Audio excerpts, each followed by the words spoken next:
Assalamualaikum warahmatullahi wabarakatuh.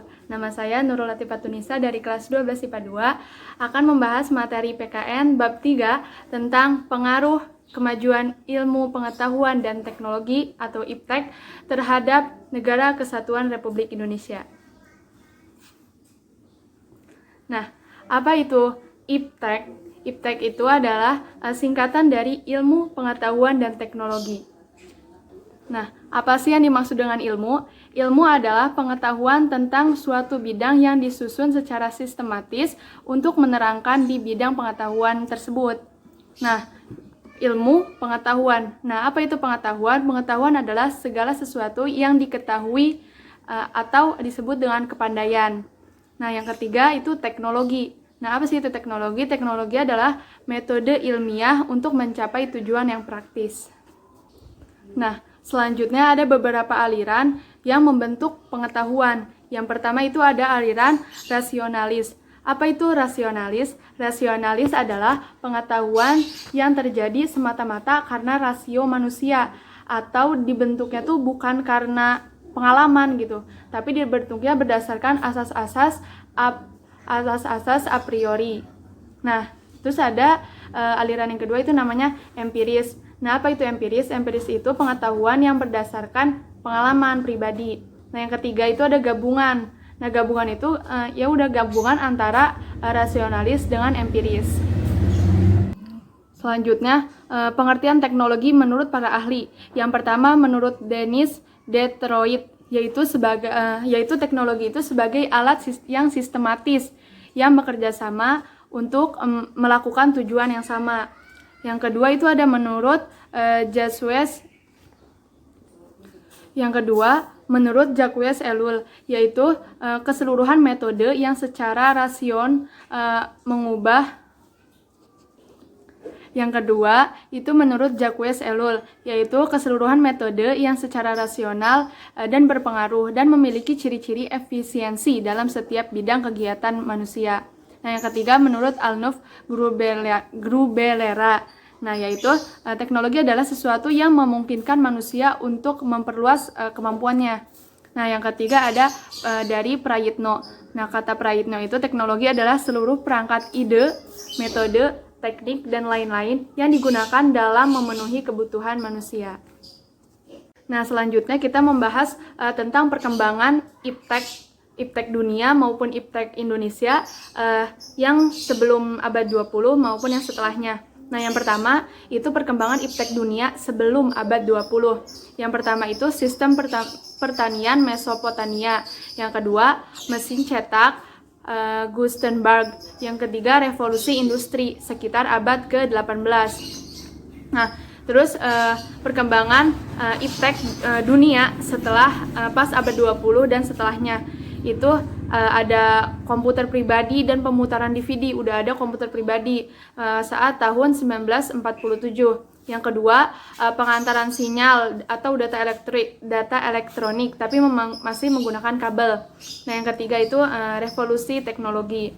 Nah, itu di bidang perkembangan IPTEK di dunia. Nah, selanjutnya perkembangan IPTEK di Indonesia sebelum abad ke-20, yaitu sistem terasering dan irigasi abad ke-11. Terus prinsip perahu pinisi di Sulawesi. Terus ada membatik dan menenun di abad 12. Lalu ada perkembangan IPTEK di Indonesia saat abad 20 dan setelahnya, yaitu pemerintah mendirikan LIPI tahun 1967, tepatnya pada tanggal 23 Agustus. Terus yang kedua, pemerintah mendirikan LEN, BATA, LAPAN, LON, dan lain-lain. Terus mendirikan LAPIP. LAPIP itu Lembaga Persiapan Industri Penerbangan pada tahun 1961, tepatnya pada tanggal 10 Desember. Yang keempat itu ada IPTN, Industri Pesawat Terbang Nurtanio.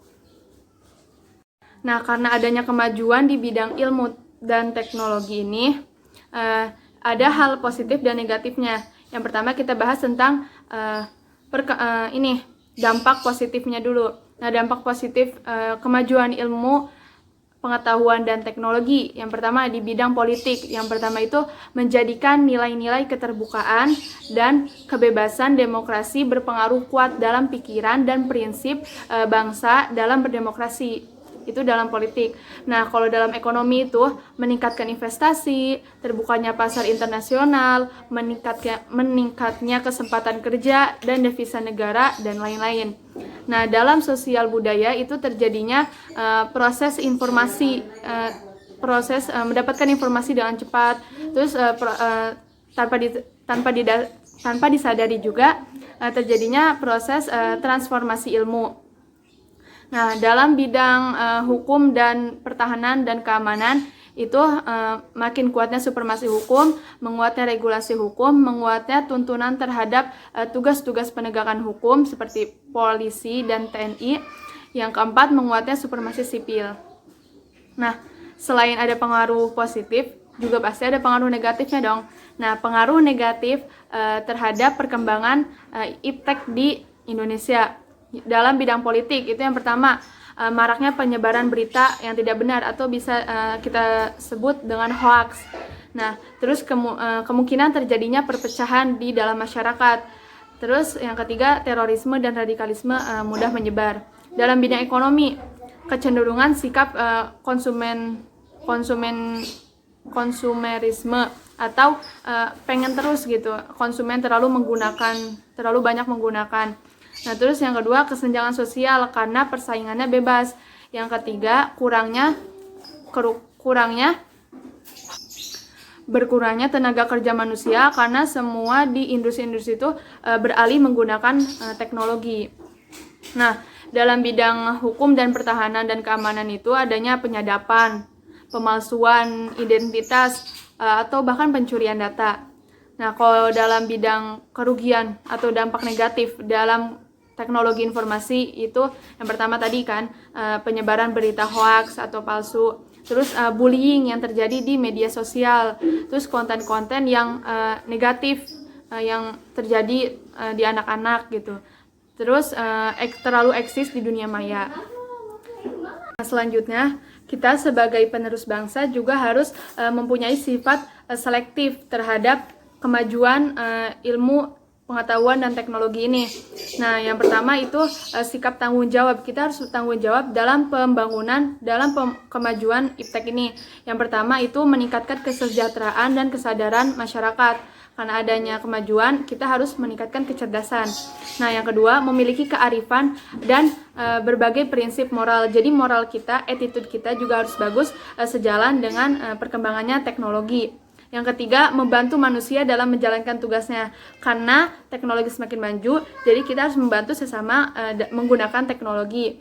Nah, yang keempat itu dalam segi agama, itu membantu untuk saling mendekatkan diri kepada Tuhan. Nah, selanjutnya sikap selektif terhadap bidang politik. Nah, yang pertama itu mengaktifkan masyarakat sipil dalam arena politik. Jadi para anggota sipil nih diaktifkan lagi dalam bidang politiknya. Nah, terus menegakkan supremasi hukum, mengadakan reformasi lembaga politik. Yang keempat, memperkuat kepercayaan rakyat dengan pemerintah tuh dengan caranya pemerintah yang bersih dan berwibawa. Nah, selanjutnya selektif dalam bidang ekonomi. Yang pertama itu memperkuat produksi domestik. Yang kedua, perekonomian yang berorientasi pada kesejahteraan masyarakat. Jadi perekonomiannya diorientasikan kepada kesejahteraan masyarakat. Yang ketiga, industri-industri itu menggunakan bahan baku dari dalam negeri lokal. Yang keempat, pertanian dijadikan prioritas utama. Nah, terus dalam bidang sosial budaya. Dalam sosial budaya kita harus selektif terhadap terbuka terhadap inovasi dan perubahan. Yang kedua, berorientasi pada masa depan. Yang ketiga, menggunakan potensi lingkungan untuk pembangunan selanjutnya. Yang keempat, menghargai dan menghormati hak asasi manusia. Cukup sekian dari saya, kurang lebih mohon maaf. Mohon maaf Ibu kalau banyak kesalahan. Terima kasih. Wassalamualaikum warahmatullahi wabarakatuh.